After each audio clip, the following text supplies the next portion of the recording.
to defeat our adversaries abroad. This new era of cooperation can start with finally confirming the more than 300 highly qualified nominees who are still stuck in the Senate, in some cases years and years waiting. Not right.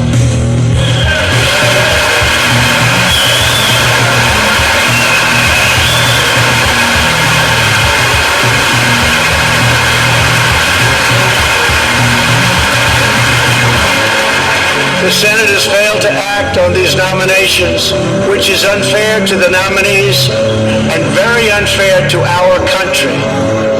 Now is the time for bipartisan action. Believe it or not, we have already proven that that's possible.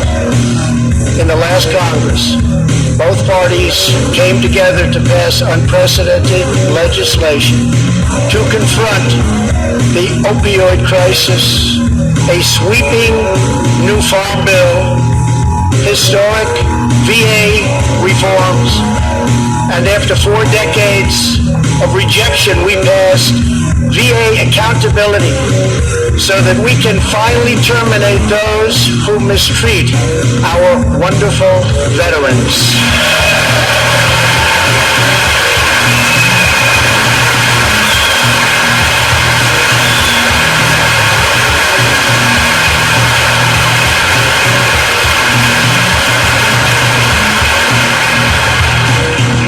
Just weeks ago, both parties united for groundbreaking criminal justice reform. They said it couldn't be done.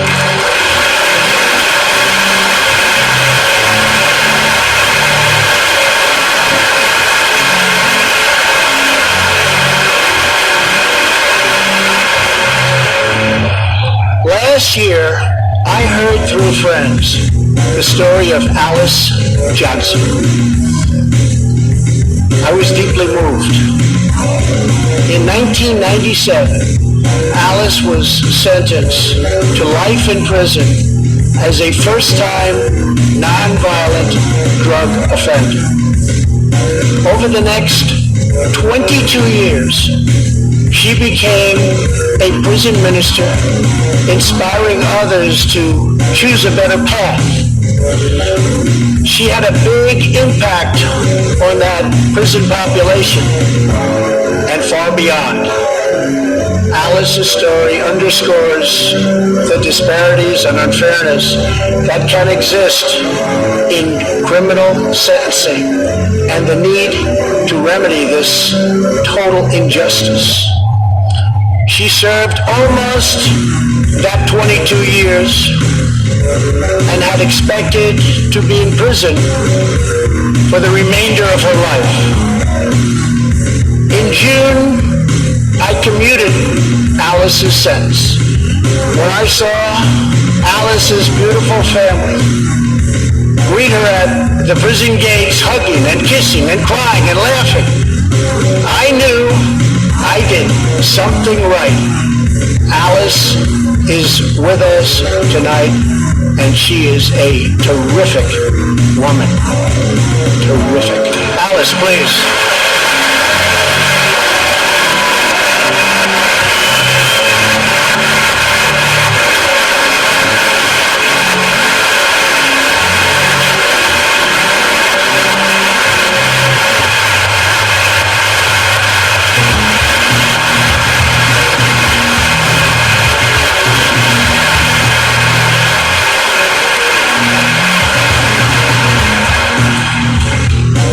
Thank you for reminding us that we always have the power to shape our own destiny. Thank you very much, Alice. Thank you very much.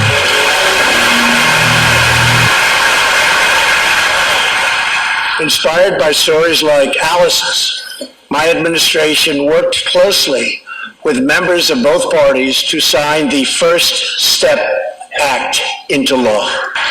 Big deal. Big deal.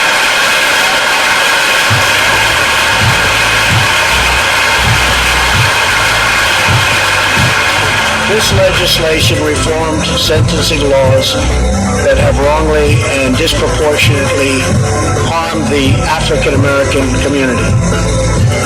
The First Step Act gives nonviolent offenders the chance to re-enter society as productive, law-abiding citizens. Now states across the country are following our lead. America is a nation that believes in redemption. We are also joined tonight by Matthew Charles from Tennessee. In 1996, at the age of 30, Matthew was sentenced to 35 years for selling drugs and related offenses. Over the next 2 decades, he completed more than 30 Bible studies, became a law clerk, and mentored many of his fellow inmates. Now Matthew is the very first person to be released from prison under the First Step Act.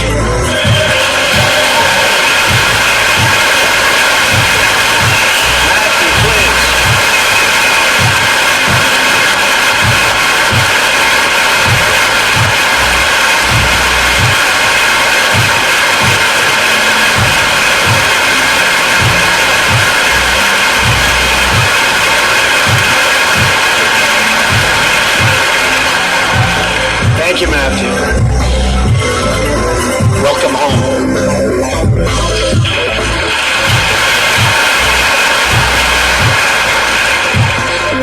Now, Republicans and Democrats must join forces again to confront an urgent national crisis. Congress has 10 days left to pass a bill that will fund our government, protect our homeland, and secure our very dangerous southern border. Now is the time for Congress to show the world that America is committed to ending illegal immigration and putting the ruthless coyotes, cartels, drug dealers, and human traffickers out of business.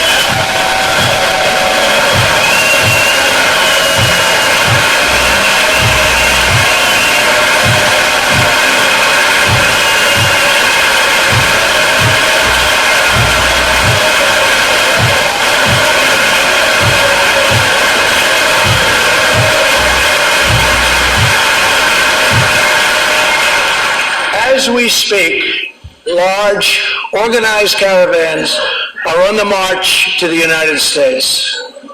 We have just heard that Mexican cities, in order to remove the illegal immigrants from their communities, are getting trucks and buses to bring them up to our country in areas where there is little border protection.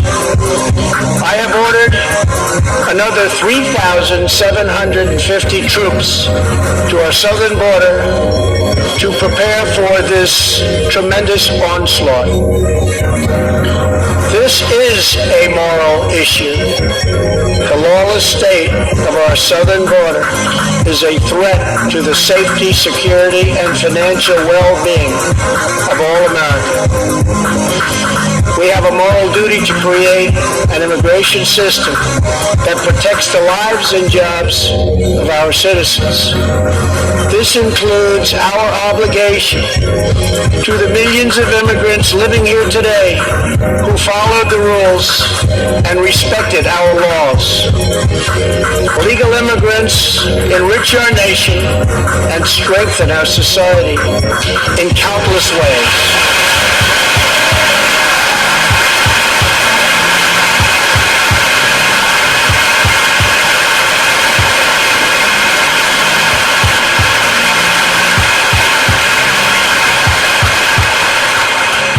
I want people to come into our country in the largest numbers ever, but they have to come in legally.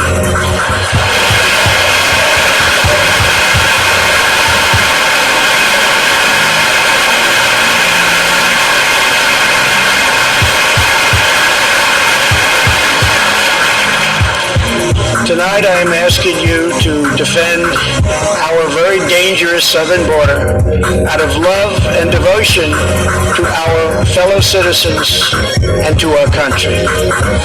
No issue better illustrates the divide between America's working class and America's political class than illegal immigration. Wealthy politicians and donors push for open borders while living their lives behind walls and gates and guards.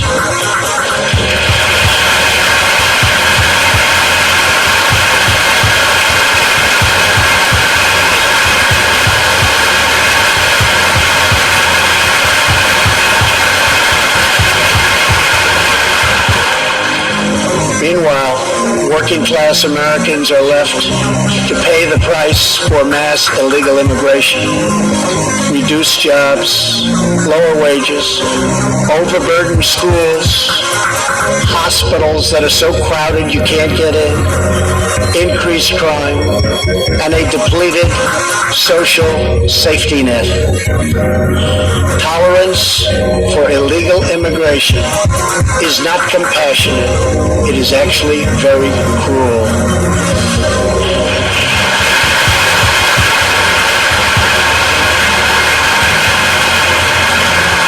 1 in 3 women is sexually assaulted on the long journey north. Smugglers use migrant children as human pawns to exploit our laws and gain access to our country. Human traffickers and sex traffickers take advantage of the wide open areas between our ports of entry to smuggle thousands of young girls and women into the United States and to sell them into prostitution and modern-day slavery. Tens of thousands of innocent Americans are killed by lethal drugs that cross our border and flood into our cities, including meth, heroin, cocaine, and fentanyl. The savage gang